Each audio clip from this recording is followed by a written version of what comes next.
ग्रामविकास आणि पंचायत राज विभाग उमेद महाराष्ट्र राज्य ग्रामीण जीवनोन्नती अभियान अंतर्गत मिनी सरस प्रदर्शन 2025 विभागस्तरीय आणि जिल्हास्तरीय सरस प्रदर्शन आणि विक्री ग्रामीण भागातील स्वयंसहायता समूहातील महिलांच्या कर्तृत्वाचे आणि कौशल्याचे आणि उत्पादित मालाचे प्रदर्शन आणि विक्री खाद्यपदार्थ मसाले ग्रामीण कलाकुसर कोल्हापुरी ठसका कोल्हापुरी साज यासह बरंच काही दिनांक 6 ते 10 जानेवारी 2025 आजच भेट द्या।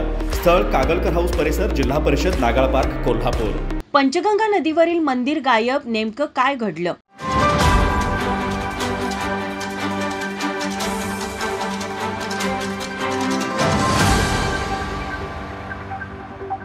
जुना बुधवार पेठेतील पंचगंगा नदीवरील खर्डेकरांची पेरूची बाग सध्या कोल्हापूर महानगरपालिकेच्या ताब्यात आहे। या ठिकाणी मोठे पादुका असलेले व महादेवाची पिंड असलेले मंदिर होते।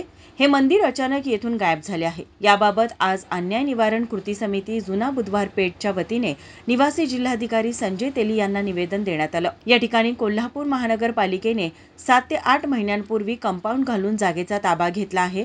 यासोबतच येथील जमिनीचे सपाटीकरण केले आहे। हे सर्व करत असताना या ठिकाणी मोठे पादुका असलेले व महादेवाची पिंड असलेले मंदिर या ठिकाणी होते।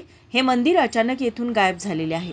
या प्रकरणाची रीतसर चौकशी करावी अशी मागणी समितीच्या वतीने करण्यात आली। यावेळी बोलताना सुशील भांदिगरे म्हणाले, आपल्या पंचगंगा नदी कोल्हापूरमधील ऐतिहासिक असे जुनं पुराणं मंदिर ज्या ठिकाणी भारतीय पुरातत्व विभागाचा या पंचगंगा नदी परिसरामध्ये पगडा आहे, अशा ठिकाणचं एक मंदिर एका रात्रीमध्ये गायब झालेलं आहे आणि ही जी चर्चा पूर्ण बुधवार पेठेमध्ये आणि कोल्हापूरमध्ये सुरू झालेली आहे। आमची मुळात मागणी या ठिकाणी आम्ही जिल्हाधिकारी साहेबांना भेटायला आलो त्यावेळी अशी केलेली आहे की ही जागा मूळ खर्डेकर सरकारांची होती।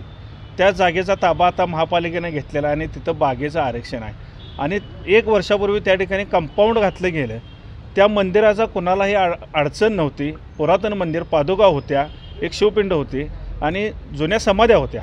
असं सगळ्या गोष्टी या ठिकाणच्या एका रात्रीमध्ये पाडल्या गेलेल्या आहेत। ह्या कुणी पाडल्या, काय पाडल्या, ह्याचा शोध, ह्याची चौकशी झाली पाहिजे। या मागणीसाठी आम्ही आत्ता कलेक्टरांना या ठिकाणी भेटलेलो आहोत।